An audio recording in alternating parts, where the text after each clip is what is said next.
बाहरला गोटे मिछ जोटा सबुठारु बड़ मिछ 3 दिन तले एक्सपोज होईची। आज देखंतु पेपर रे ऐड दिया होईची जे जूनियर टीचर स्कीमेटिक आपण 16,000 रु ऊर्ध्व लोक आपण ताको क्लियर कट को नहीं करी बिकुथिले जे महंगा डबल मर्डर माध्यम रे अमुक हो जाइछि तमुक हो जाइछि लोकन को मतिभ्रम कले गणमाध्यम को मध्य मतिभ्रम कर देले। अल्टीमेटली कौन हैला सत्य फुटिकी बाहरुचंती किंतु ए निष्पत्ति जोटा माननीय श्री नवीन पट्टनायक सरकार द्वारा निया जाइथिला 20,000 शिक्षकों ताको तो कैबिनेट क्लियर करिछि आम निष्पत्ति से क्लियर करुचंती। आमर कहिबार अछि ना तो तांकर उद्दीपना अछि तार गरिमा बहुत अछि। राजभवन ती भितरे आमे राजनीति आशा करूनाहु। राज्यपाल को पुओ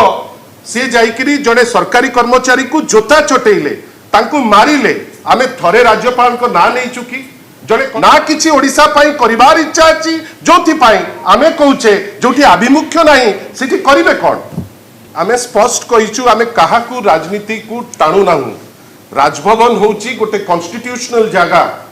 कॉन्स्टिट्यूशनल अथॉरिटी से निजे ता उपरे तदारक करिकरी ता उपरे एक्शन नबा कथा आउ एटा आउरी सीरियस होची काई श्री मोहन माझी माननीय मुख्यमंत्री होचंती गृह मंत्री आमे कोन कहूचु आमे कहूचु आपण सीटी जोता चटेइले आज कैंडिडेट हेबे आपण मान को माध्यम रे आमे जानुचे ता 2 दिन परे देखुचे हमर प्रिय मुख्यमंत्री जे गृह दायित्व रे अछंती से जाइकरी सेठी कैंपेन करूचंती। निर्जास आपण करो आमे किछि कहबा पई अवकाश नाही हमर कहबा कथा जो जगह एथि पर्यंत एक्शन देई नांती किंतु आमे कोन देखुचु हठात आसिकी पहुंचुचंती हेमंत विश्व शर्मा हठात जाउचंती सेठी हमर प्रिय मुख्यमंत्री श्री मोहन माझी एवं सेठी राज्यपाल अछंती कथा उठुची राज्यपाल बब पॉलिटिक्स रहिबा दरकार राजभवन रो एवं पॉलिटिक्स स्थिति अछि ताकू टिके दया करी राज्यपाल ही ता गरिमा रखंतु ए राज्य सरकार से दायित्व नियंतु गोटे पटे जोता चटेइबे अन्य पटे आपण जाइकरी सेठी जाइकरी इलेक्शन केंद्र मंत्री को गवर्नर अछंती कि केंद्र मंत्री तो केंद्र मंत्री सी कौन पे हठात कि गवर्नर करो पीआरओ टाइप रो स्टेटमेंट दउचंती। केंद्र मंत्री गोटे जिनस बुझिबा दरकार खाली ओडिसा को आसी स्टेशनरिंग करिवे आमे जहा कहिचु आमे ताकू स्टिक करचु आमे ठीक जिनस कहिचु बारंबार से जिनस कहि। धन्यवाद। स्टेटमेंट लगे किछि जगह रे निया लगेइबे किछि जगह रे निया लागिबो नाही आ पळेइबे सेटा तांकर दायित्व नाही। केंद्र मंत्री समय आसी वर्तमान ओडिसा पाई कौन करुछंती ओडिसा रो जो लोक अगणित लोक ता द्वारा कौन बेनिफिट पाइछंती आपण लोकन को पाखरे थोइबे मैडम आमे कोन ताकू नै करी लोकन को पाखु जिबु नै कि आपणकर गवर्नर हाउस रे धर्मेंद्र प्रधान जदी क्लीन चिट दबा पई चाहुचंती काई सी होचंती डी फैक्टो मुख्यमंत्री सी जदी चाहिबे जे क्लीन चिट देबे जे गवर्नर कर पुओ जहा करले आ जोता चटेइले सीटा ठीक हमर किछि करबार नै। धर्मेंद्र बाबू आग और तांकर जो आज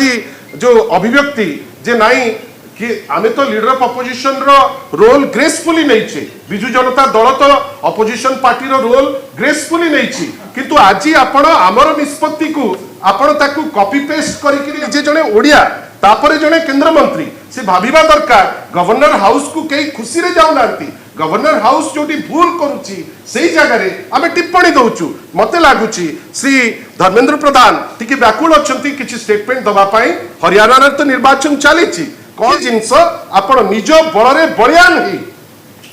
आपण स्टेटमेंट दियंतु आमे आशा करिबु जे गवर्नर हाउस ऊपर स्टेटमेंट दबा पूर्वरु धर्मेंद्र बाबू उत्तर दियंतु रिजल्ट हबो परे से निष्पत्ति लोक नेला परे आमे जानिबु किंतु हठात किनी आपण केवल स्टेटमेंट रो मिनिस्टर हेबे आमे सीटा आशा करूनु आमे आशा करूचु किछि जे जो जोता चटा हला जो गवर्नर को पोता को मारिले सीटा ठीक की भूल माननीय श्री धर्मेंद्र प्रधान आगो ओडिसा लोक को उत्तर दवा। एही भली वीडियो देखिबा पाई आम चैनल को लाइक शेयर सब्सक्राइब करंतु ब्यूरो रिपोर्ट ओडिया न्यूज।